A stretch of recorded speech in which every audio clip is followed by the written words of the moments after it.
For a country that's less than 100 miles from U.S. soil, it's obvious that the relationship between the U.S. and Cuba has started to change since Obama became the first sitting president in 80 years to visit the country. Now an attorney in Columbus who is from Cuba is trying to strike down the trade embargo that he says is doing more harm than good. Behind this smile is a little boy in Cuba whose whole life is about to change. In 1963, Luis Alcalde's father just got out of prison after being arrested during the Bay of Pigs invasion.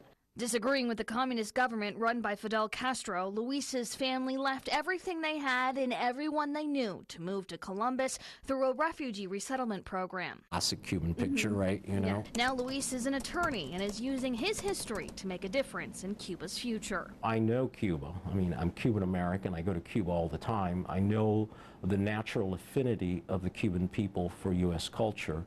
There are 2 million Cubans in the United States, and I just know that the more we interact with Cuba, the more Cuba is going to be our ally and our friend. Engage Cuba chose Luis to be on the Ohio State Council to help end the trade embargo between the U.S. and Cuba, believing it'll only help businesses right here in our area by providing manufacturers with new access to a market, including agriculturally.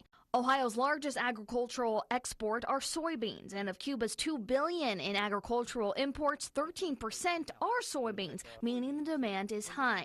But according to Engage Cuba, the U.S. is losing all those opportunities to Brazil and Argentina. What is really going to create change in Cuba is to have normal relations with them. I mean, I have seen more changes in Cuba in the last 3 years that I have seen in the last 16 years.